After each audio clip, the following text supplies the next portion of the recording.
All right, today we're jumping into one of the most profound and, honestly, challenging stories in the Qur'an. The story of Moses' mother. We're going to look at a divine command that seems to fly in the face of all human instinct, and we'll unpack it using a really detailed analysis to see the incredible spiritual lessons hidden just beneath the surface. I mean, this is the question, isn't it? It just stops you in your tracks. On the surface, it's an absolutely unthinkable act, a total contradiction. But this is exactly where we find this powerful lesson about faith, about fear, and about how divine guidance sometimes operates in ways that seem completely mysterious to us. To really get it, we have to go deep. So, our guide for this exploration is a deep dive analysis by the Grand Ayatollah Javadi Amoli. And he doesn't just see this as some historical event. No, he frames it as a universal drama, a battle between two powerful forces that, believe it or not, exist inside every single one of us. Okay, so here's our roadmap. We're going to start with the impossible choice itself, setting the scene of just how terrifying the world was back then.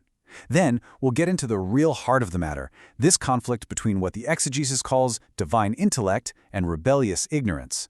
We'll break down what divine inspiration actually is, look at the incredible irony of Pharaoh's fate, and then pull it all together to see what the triumph of true intellect really looks like. You know, to really feel the gravity of this story, we have to put ourselves in that time and place. Egypt, under Pharaoh, was just a terrifying police state.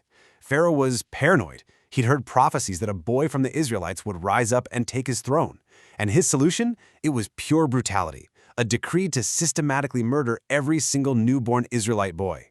This is the world of fear and absolute desperation that this story kicks off in. And right into that nightmare comes this divine command. What's so amazing about this verse is how it's structured. It's a paradox wrapped inside a promise. The act itself, placing your baby in the Nile, is literally a mother's worst nightmare. But the command comes with two prohibitions: don't fear, don't grieve. And it's backed by this incredible two-part promise. Not only will he be returned to you, but he's destined to become a prophet. Okay, so this is where the exegesis we're looking at really opens things up. It frames this entire story as a clash between two universal forces. This isn't just about Moses' mother versus Pharaoh on the outside. It's about a struggle happening on the inside, a battle between what the source calls aql, or divinely guided intellect, and jahl, which you could call rebellious ignorance. These are like two armies fighting for control of the human heart. So let's break that down. On one side, you've got aql. Now, this isn't just about being book smart. It's the part of us that tunes into divine guidance. It leads to trust, to certainty, to a kind of deep inner peace. And on the other side, you've got jahl.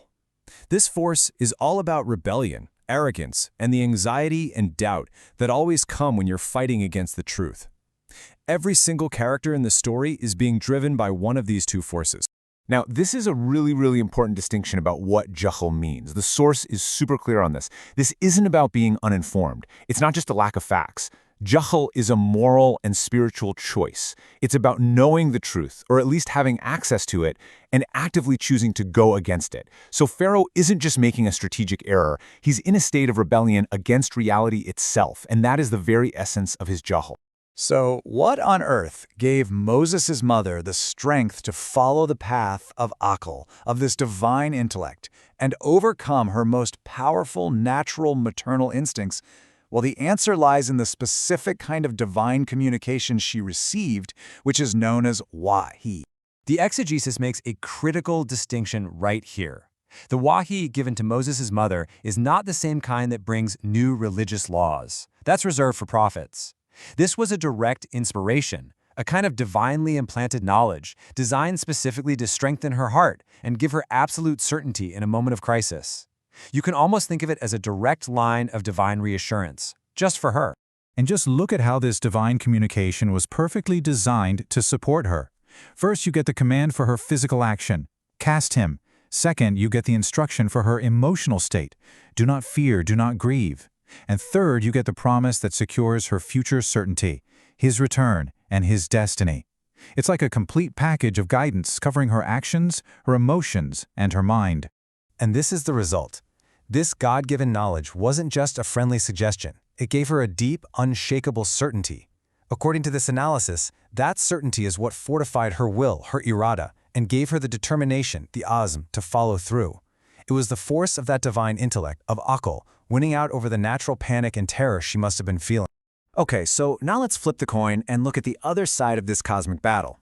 While Moses' mother was operating with this divinely inspired certainty, Pharaoh and his whole crew were operating from a place of deep, profound jahal, that arrogant ignorance we were talking about. His entire state policy, his entire world, revolved around one single obsessive goal, driven by fear and arrogance: stop that prophecy from coming true by wiping out the threat. He threw his armies, his spies, his entire government at this one thing. Every action he took was designed to protect his power and destroy this enemy he was told was coming. And right here, this is where we see the most stunning divine irony. The verse says that Pharaoh's own family picked the child up from the river, but notice the specific wording. It's so important. It doesn't say, and he became their enemy. It says they picked him up so that he would be their enemy and a source of sorrow. Their very action was the mechanism that sealed their own fate. So think about what that means. Their jahal was so complete, they were so blinded by their own arrogance that they couldn't see what they were actually doing. The very baby they rescued, the child they would raise in their own palace, was the exact same threat they were trying to exterminate. God's plan literally used their own actions against them. It's incredible. In this moment, captured in the words of Pharaoh's wife, is just the absolute peak of their blindness. She sees this baby as a potential joy, a comfort of the eye, and she argues for his life. And then the verse ends with that devastatingly simple line, "And they perceived not." They were completely oblivious. They had no clue what was really happening. This is the ultimate sign of jahal. So now that we've seen both sides, the mother acting on aql and the tyrant acting on jahal, we can start to see how the divine plan unfolds. It's a plan that works through human choice, rewarding faith and using arrogance as the very tool of its own destruction. This chart just lays it out so clearly. You've got Moses' mother, guided by divinely inspired intellect, doing something that looks destructive, casting her son away, but it leads directly to God's promise being fulfilled. Then you have Pharaoh, guided by arrogant ignorance, doing something that looks self-preserving, hunting his enemies, which leads directly to his own downfall.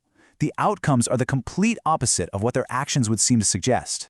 The analysis points out that the Qur'an is very real about her humanity. It says her heart did become empty, which shows the immense fear and anguish she must have felt. But because she held on to her faith, God intervened and strengthened her heart, preventing her from revealing the secret.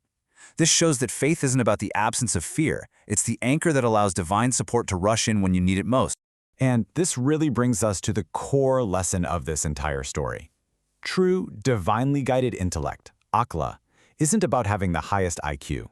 It's about having the humility to trust in a divine plan that is far, far beyond our limited human understanding.